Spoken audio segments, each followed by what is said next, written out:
నేను మీ చరణ్ పరిమి. హత్య కేసులో నిందితుడైన హీరో దర్శన్‌కి కన్నడ నాట మద్దతు పెరుగుతుందా? చూస్తుంటే అలాగే కనిపిస్తుంది. కన్నడ నాట ఒక్కొక్కరు దర్శన్‌కి మద్దతు ప్రకటించడం కనిపిస్తుంది. ఆయన ఆల్రెడీ ప్రస్తుతం జైల్లోనే ఉన్నారు. ఆ దర్శన్ కేసేంటో అందరికీ తెలిసిందే. చాలా రోజులుగా బాగా వైరల్ అయింది. ఒక రకంగా సంచలనమైంది. సౌత్ మొత్తం తెలుగు రాష్ట్రాల్లో కావచ్చు, తర్వాత కన్నడ రాష్ట్రంలో కావచ్చు. సౌత్‌లో దర్శన్ చేసిన అంటే దర్శన్ మీద హత్య చేయించాడు అన్న ఆరోపణ చాలా పెద్ద సంచలనమైంది. దానికి సంబంధించిన అనేక విషయాలు కూడా వెలుగులోకి వచ్చాయి. దర్శన్ ఈ హత్యకు సంబంధించి తనకు డై హార్డ్ ఫ్యాన్ అయిన రేణుకా స్వామి అనే వ్యక్తిని కొంతమంది అనుచరుల ద్వారా, కొంతమంది కిరాయి వ్యక్తుల ద్వారా హత్య చేయించాడు అనే ఆరోపణలు ఎదుర్కొన్నాడు. ఆ వ్యక్తిని చాలా తీవ్రంగా హింసించి మరీ చంపారని అనేక వీడియోలు గానీ, ఫోటోలు గానీ అవన్నీ బయటకొచ్చాయి. పోలీసులు కూడా ఈ విషయాన్ని ఇలా వెల్లడించారు. ఎందుకు ఆయన ఈ హత్య చేయించాడు అనే విషయం కూడా అందరికీ తెలిసిందే. ఆయనకి పెళ్ళైన ఒక కుటుంబం ఉన్నా కూడా పవిత్ర అనే తన సహనటితో ఆయన ఒక రిలేషన్‌లో ఉన్నారు. ఆ రిలేషన్‌లో భాగంగా వాళ్ళిద్దరి రిలేషన్‌ని ఇష్టపడని ఒక అభిమాని వాళ్ళని కాస్త ఇబ్బంది పెడుతున్నాడు అనే ఆరోపణతో ఆ అభిమానిని ఇలా అడ్డు తొలగించుకోవాలనుకున్నట్టుగా కొన్ని కథనాలొచ్చాయి. దాని వెనుక ఇంకా దర్యాప్తులు జరుగుతున్నాయి. అయితే ఈ కేసులో అన్ని ఆధారాలతోటి పోలీసులు దర్శన్ అరెస్ట్ చేశారు. ఆయన జైల్లో ఉన్నాడు. ఈ మధ్య బెయిల్ వస్తుందనుకుంటే బెయిల్ కూడా రాలేదు. మళ్ళీ దాన్ని 18వ తారీఖు దాకా పొడిగించారు. సో, అప్పటిదాకా ఆయన జైల్లో ఉండక తప్పదు. ఇలా ఉండగా దర్శన్‌కి కొద్దిగా మద్దతు పెరుగుతూ ఉంది. సీనియర్ నటి సుమలత గారు ఇప్పుడు ఆయనకు మద్దతు ప్రకటిస్తూ ఒక లేఖ రాశారు. ఈ సంఘటన జరిగి చాలా రోజులైన తర్వాత ఆమె సైలెంట్‌గా ఉండి సడెన్‌గా ఇప్పుడు ఒక లేఖ రాసి ఆయనకు మద్దతు ప్రకటించారనమాట. ఇంతకు ముందు కూడా వారం రోజుల క్రితం మన తెలుగు హీరో నాగశౌర్య కూడా మద్దతు ప్రకటిస్తూ యు ఆర్ ద బ్రదర్ అన్నట్టుగా ఆయన ఒక వీడియో పెట్టడం జరిగింది. దర్శన్ ఆయనకు ఒక వాచ్‌ని బహుకరిస్తున్న ఒక ఫోటో తీసి అది ఇన్‌స్టాగ్రామ్‌లో పెట్టి ఆయనకు మద్దతు ప్రకటించారు.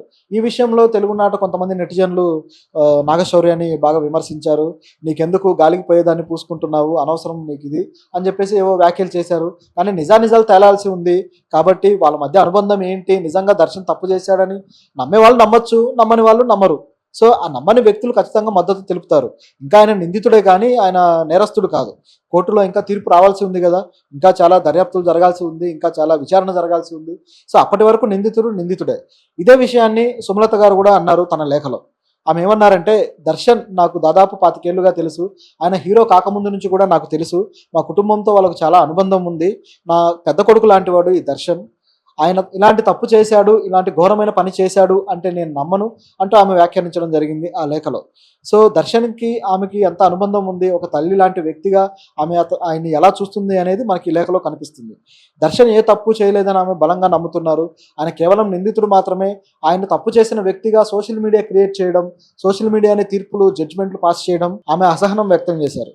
ఎందుకు ఇప్పుడు సోషల్ మీడియా అన్నాక రకరకాల చర్చలు జరుగుతూనే ఉంటాయి. ఇంతకు ముందైతే మీడియా, ఇప్పుడు కూడా అలాగే ఉందనుకోండి, మీడియా జడ్జిమెంట్ బాధ్యత తీసుకొని మీడియాని డిసైడ్ చేసేసేది. వీడు తప్పు చేశాడు, లేదా వీడు కరెక్ట్ చేశాడు, వీడు నేరస్తుడు, వీడు కాదు అంటూ మీడియానే తీర్పులు ఇచ్చే ప్రోగ్రాం పెట్టుకునేది. అయితే దాని మీద చాలా విమర్శలు రావడంతో మీడియా కొద్దిగా కంట్రోల్ అయింది. అయితే ఇప్పటికీ ఏం తగ్గడం లేదు. క్వెషన్ మార్క్‌లో లేదా ఆశ్చర్యార్థకాలో పెడుతూ వాళ్ళని నేరస్తులుగా చూపించే ప్రయత్నమే చేస్తుంది. ఇది ఒక సైకలాజికల్ గేమ్ అనమాట. దర్శన్ హంతకుడు అని టైటిల్ పెట్టడం, అలాగే ఆశ్చర్యార్థకం పెడతారు. అతను హంతకుడు అని డిక్లేర్ చేస్తున్నారా, లేదా ఆశ్చర్యార్థకంతో డౌట్ క్రియేట్ చేస్తున్నారా అనేది అర్థం కాదు. అంటే జర్నలిజంలో ఇదొక టాక్టిక్ అనమాట. ఆశ్చర్యార్థకం పెడితే మనం ఏదైనా వాగొచ్చు, ఎవరి మీదైనా ఏ రాయైనా వేయొచ్చు. ఆశ్చర్యార్థకం పెడితే అది నిజమో కాదో అనే డౌట్ఫుల్ అనమాట. సో, దాని గురించిన ఏదైనా మీకు నిజం తెలియాలంటే ఇక లోపలికి వెళ్ళాలి, లేదా మీరు సొంతగా దర్యాప్తు చేసుకోవాలి అన్నట్టు ఉంటుందన్నమాట. ఈ జర్నలిజంలో ఈ ఆశ్చర్యార్థకాలు లేదా ప్రశ్నార్థకపు జర్నలిజం ఎప్పుడైతే వచ్చిందో మొత్తం తీర్పుల వ్యవస్థ అంతా కూడా ఈ జర్నలిజమే తీసుకొని, లేదా ఈ మీడియా ఛానల్స్ లేదా పత్రికలే తీసుకొని నడిపించడం మొదలుపెట్టాయి. సైకలాజికల్గా ఆడియన్స్ని ఆ విధంగా ట్యూన్ చేస్తారనమాట. ప్రాపగాండాకు సంబంధించి ఒక టెక్నిక్. ఇలాంటి టెక్నిక్ ఇప్పుడు సోషల్ మీడియా అందుకున్నట్టు కనబడుతుంది. సోషల్ మీడియా కూడా ఏం చేస్తుంటుందంటే, ఎవరైతే తప్పు చేశారు అనే ఆరోపణలు వచ్చాయో వెంటనే వాళ్ళ మీద మీమ్స్ క్రియేట్ చేయడం. ఆ మీమ్స్ కూడా ఎంత దారుణంగా ఉంటాయంటే, సినిమాల్లోంచి చాలా దుర్మార్గమైన ఒక కంటెంట్ తీసుకొని మీమ్స్ క్రియేట్ చేసి వాళ్ళని నేరస్తులుగా డిక్లేర్ చేసేస్తుంటారనమాట. ఆ మీమ్ అంటే మనకు నవ్వు తెప్పించేలా ఉండాలి, అలాగే కాస్త అవగాహన కల్పించేలా ఉండాలి. ఒక పొలిటికల్ కార్టూన్కి ఎంత పవర్ ఉంటుందో ప్రస్తుతం న్యూ ఏజ్ మీడియాలో, న్యూ ఏజ్ జనరేషన్లో మీమ్కి అంత పవర్ ఉంది. పొలిటికల్ కార్టూన్ చేయగలిగేది మీమ్ చేయగలుగుతుంది. ఎంతోమందికి రీచ్ అవ్వగలుగుతుంది. ఒక చురక వేయగలుగుతుంది. అది నవ్విస్తూనే చురక వేయగలిగే టాలెంట్ పొలిటికల్ కార్టూన్లతో పాటు ఇప్పుడు మీమ్స్కి కూడా ఉంది. ఇలాంటి మీమ్స్ రూపంలో వ్యక్తులను నేరస్తులుగా చిత్రిస్తూ, లేదా వాటి కింద కామెంట్స్, మీమ్ రాగానే ఒక వందల కొద్ది కామెంట్స్, వందల కొద్ది వ్యూస్, ఆ కామెంట్స్ అన్నీ కూడా ఆ మీమ్ని సపోర్ట్ చేస్తూ, కొన్ని కామెంట్స్ మీమ్ని వ్యతిరేకిస్తూ ఇలా కామెంట్లు ఉంటాయన్నమాట. సో ఈ మీమ్ మేకర్స్ అది వాళ్ళని నేరస్తులుగా డిసైడ్ చేయడం ఒక తప్పు అయితే, ఈ కామెంట్లు చేసేవాళ్ళు కూడా వాళ్ళు వాటిని నమ్మి ఈ కామెంట్లు చేయడం కూడా అంతే తప్పు. ఎప్పుడైనా ఫస్ట్ స్టెప్‌లో వీళ్ళు ఎలాంటి న్యూస్‌ని ఫాలో అవ్వాలనేది మనకు ఒక విజ్ఞత ఉండాలి.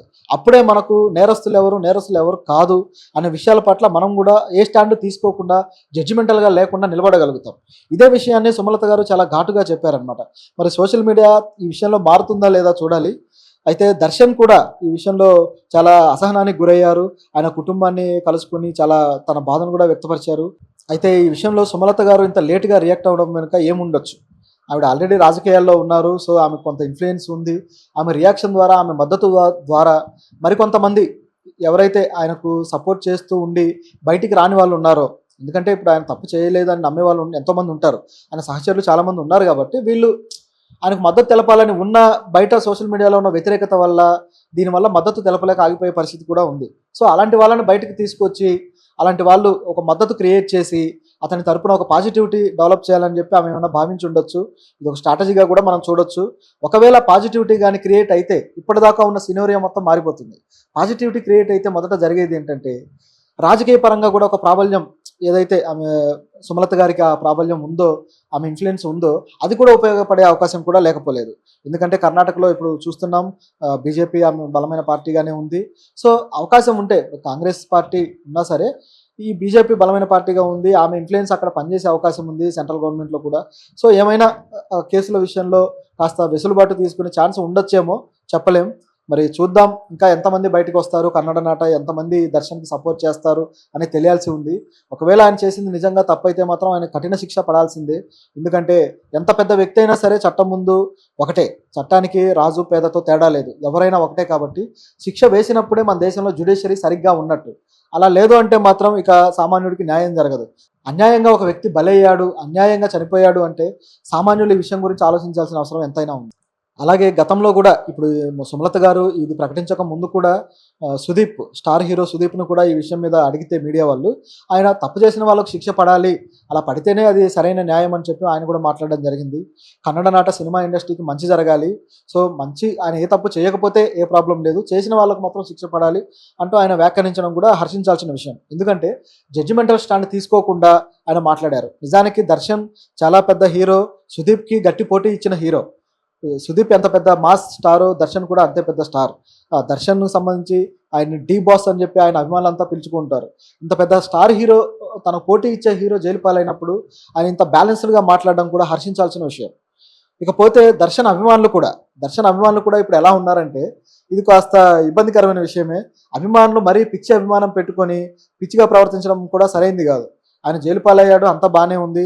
దర్శన్‌కి జైల్లో ఇచ్చిన యూనిఫామ్ మీద ఆయనకు ఒక ఖైదీ నెంబర్ ఉంటుంది. ఆ యూనిఫామ్ మీద ఉండే ఖైదీ నెంబర్ ఏదైతే ఉందో అది ఈ ఆడియన్స్‌కి ఎప్పుడైతే తెలిసిందో వెంటనే ఆ ఖైదీ నెంబర్‌ని వాళ్ళు తమ బైక్స్ మీద రాసుకొని దాన్ని ఒక ప్రైడ్‌గా, దాన్ని ఒక సెలబ్రేషన్ చేయడం మొదలుపెట్టారు. ఒక వ్యక్తిని ఖైదీగా జైల్లో పెడితే ఆ ఖైదీ నెంబర్‌ని సెలబ్రేట్ చేయడం ఏంటి? ఇది మూర్ఖత్వం, వ్యక్తి పూజకి పరాకాష్ట. వ్యక్తి పూజ ఈ స్థాయిలో ఉంటేనే ఒక నేరస్తుల్లాగా, ఒక నిందితుల్లాగా అరెస్ట్ అయిన వ్యక్తిని ఆ ట్యాగ్‌ని లేదా ఆయనకిచ్చిన ఆ నేరస్తుడి నెంబర్‌ని ఇలా వీళ్ళు బైకుల మీద వేసుకొని లేదా టాటూలు వేయించుకొని వీళ్ళు ఇలా సెలబ్రేట్ చేసుకోవడం అనేది ఒక పిచ్చితనానికి, మూర్ఖత్వానికి పరాకాష్ఠగా నిలుస్తుంది. ఈ విషయంలో పోలీసులు కూడా ఆ ఫ్యాన్స్‌ని మందలించారు. ఇది సరైంది కాదు, మీరు మూర్ఖంగా ప్రవర్తిస్తున్నారంటూ. మరి ఆ ఫ్యాన్స్ మారతారా లేదా చూడాలి. లేదా ఒకవేళ దర్శన్ బయటకు వస్తే ఆయనైనా చెప్తారేమో, ఇది నీ నెంబర్‌గా వేసుకొని అనవసరంగా తనని ఖైదీగా పబ్లిసిటీ చేయొద్దు. ఎందుకంటే ఇదంతా నెగెటివ్ ఇమేజ్ వచ్చేదే కదా. ఆయన ఖైదీ అని చెప్పినప్పుడు ఆ ఖైదీగా ఆయనకు ఇచ్చే నెంబర్ ఎలా ఉంటుంది? అది నెగిటివ్ నెంబర్. అదేమో ఆయన గొప్పతనమో లేదా ఆయన సినిమాకి సంబంధించిన కలెక్షన్ల రికార్డో లేదా ఆయన సినిమాలకు సంబంధించిన ఒక గొప్ప ప్రైడో కాదు. అది ఆయన నేరానికి సంబంధించింది కాబట్టి అది ఆయనకి నెగిటివ్ ఇమేజ్ క్రియేట్ చేస్తుంది. అది చూసిన ఎవరైనా సరే దర్శన్ పలానా నేరంలో అరెస్ట్ అయ్యాడు, ఇది ఆయన నెంబర్ అని గుర్తించే అవకాశం ఉంది. సో, ఇలాంటి నెగిటివ్ ఇమేజ్ ఆయనకి తెచ్చే ప్రయత్నం ఆయన ఫ్యాన్సే పెట్టుకున్నారు.